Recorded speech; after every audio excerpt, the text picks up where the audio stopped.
Okay, stop me if you've heard this one before.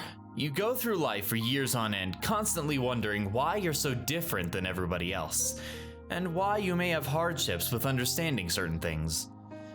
Then one day you go see a doctor, talk to them about the situation, and that's when you find out you have autism. Suddenly your life has changed forever. Sound familiar? If any of this does, don't worry. It happens more often than you think.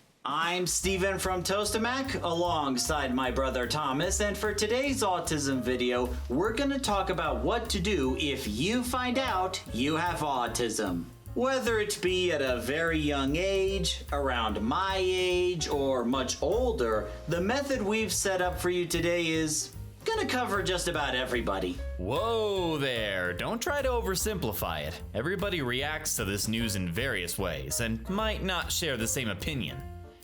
Why do you think you and I think so differently about autism in the first place? Yeah, you do have a fair point, Thomas. But here's my argument. The more complexities you put into a plan, the more likely it is to fall apart. That's why it's better to keep things short and simple, like a 3-step process, rather than going through this huge file cabinet where you need to find the right file for the right scenario. That being said, let's go over the 3-step process. The first one being the most important, going through the emotions. This is a very crucial step because you don't want to be making any rash decisions based on how you're feeling at the moment, because odds are it'll do more bad than good. As I mentioned before, everyone reacts to the big reveal in various ways. For example, some people, like my brother Steven and famous actor Dan Aykroyd, choose to fully embrace their autism as a special gift that makes them unique. They feel as if all their questions about why they're different have finally been answered, and that they have some kind of ultimate talent to distinguish themselves from the rest of the crowd. Whereas some people, like myself, may choose to keep it a secret from most others. Or at the very least, not tell it to every other person in the world. Steven? Love you too, Thomas. Even though many of us are autistic, we still desire to be seen as people, first and foremost, not just by our disability or a label. It's for this purpose that some may choose to keep the autism a secret, and it's important to respect that.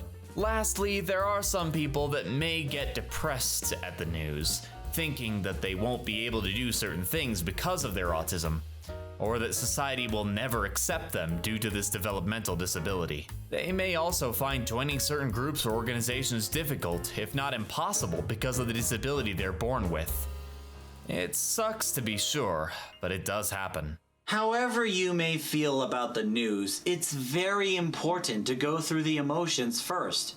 That way you can make the best decisions with a clear mind later on. Once you have done that, it is time to move on to the second step of the process, accepting that your autism is here and it's here to stay. For whatever reason, there are many people that believe that as the years go by and as people get older, the autism just magically disappears.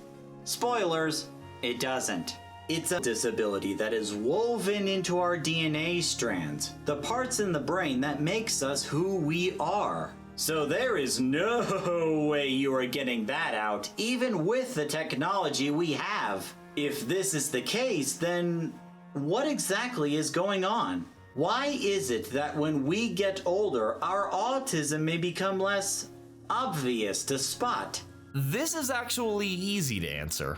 Over the course of our lives, being surrounded by all kinds of people from numerous cultures and ideals, along with finding out the rules of certain parts of the world, we eventually gain a better understanding of how the society we live in works. As such, we begin to adapt to the norms of the given society. Essentially, we learn to act like the people around us in order to fit in. However, just because our autism isn't so apparent, that doesn't mean that it's not there anymore.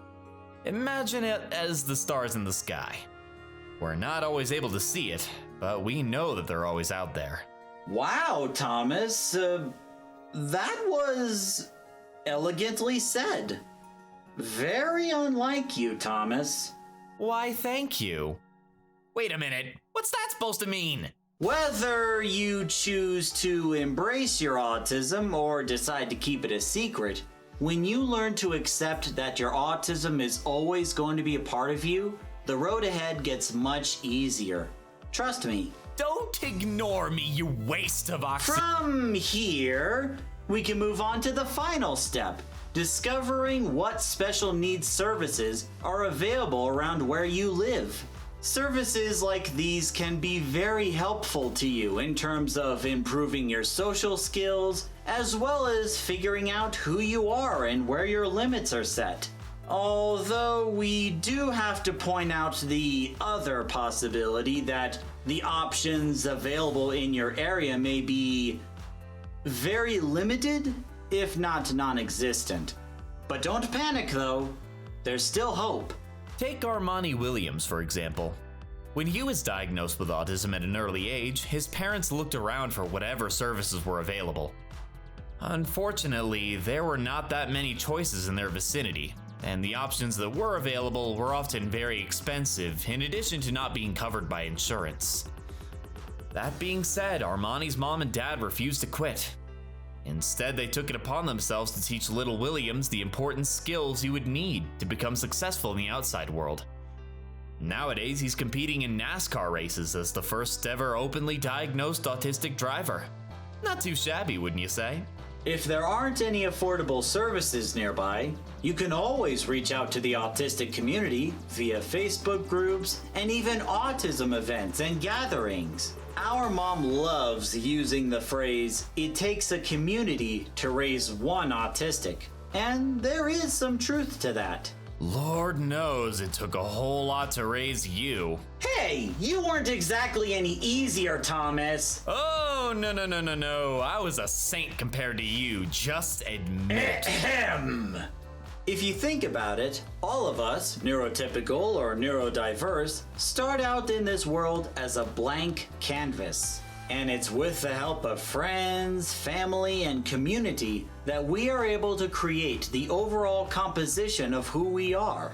So when in doubt, reach out, and you're sure to find the right group of people. And there you have it, our 3-step process in terms of what to do if you find out you have autism. I hope you enjoyed this video, but what do you think? Do you agree or disagree? What was your experience when you found out you have autism? Let us know in the comments section below and let's have a conversation. And on that note, it's time to end the video. Thank you very much for watching. If you like what you see, please consider like, commenting, and subscribing to stay up to date in our latest videos. And until the next one, see you later. Bye-bye.